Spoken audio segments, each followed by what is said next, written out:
What is worship? आराधना क्या है? The Hebrew word for worship is barak, Hebrew शब्द worship के लिए, आराधना के लिए Barak, which means to kneel down. जिसका मतलब होता है घुटनों पे चले जाना, झुक जाना, It also means worship.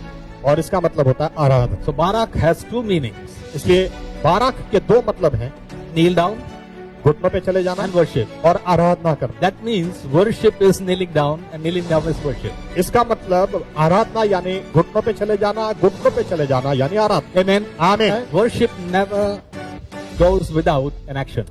बिना एक्शन के आराधना शब्द बाइबल में जाता ही नहीं। Let us go to the book of Psalms, chapter 95, verses 6 and 7. पढ़ते हैं भजन संहिता 95 6 और 7। ये शास्त्र Yeah, in English it is, let us worship and bow down.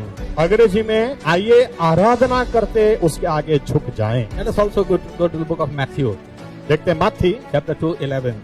2 और 11। These three magi's came from foreign countries विदेश से 3 मागी आए at the birth of Jesus. यीशु मसीह के पैदा होने And के looking बाद। at Jesus, they fell down on their knees लिखा है यीशु को देखते ही वे घुटनों पे चले गए and they worshipped him. और उसकी आराधना की। मत्ती 4 और 9। Satan also knows what is worship. शैतान को भी पता है कि आराधना क्या है। Satan is telling Jesus, fall down before me and worship me. इसलिए शैतान भी यीशु मसीह को क्या बोलता है, मेरे आगे तो झुक जा और मेरी आराधना कर। आशिक वाक्य 19 और 10। This is an angel forbidding a man of God not to fall down before him and worship him.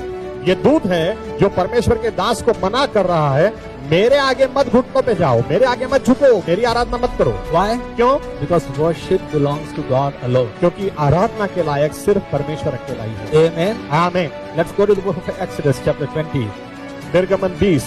Yes, निर्गमन 20 4 and 5. 4 और 5। Therefore, you will not fall down before graven images.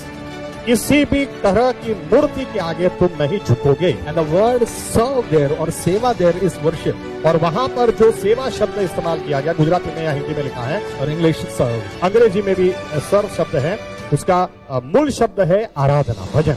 The commandment goes out of the mouth of God समझ में आए या न आए परमेश्वर की आज्ञा थी for every believer हर विश्वासी के that we लिए will not fall down before idols or the gods and goddesses. कि हम किसी भी देवी देवता की आगे या किसी भी मूर्ति के आगे नहीं झुकना है। Talking about that God who created मैं everything. उस ईश्वर की बात कर रहा हूँ जिसने उत्पत्ति की। Amen. आमीन। We will fall down before him alone. हम उसके आगे ही झुकेंगे।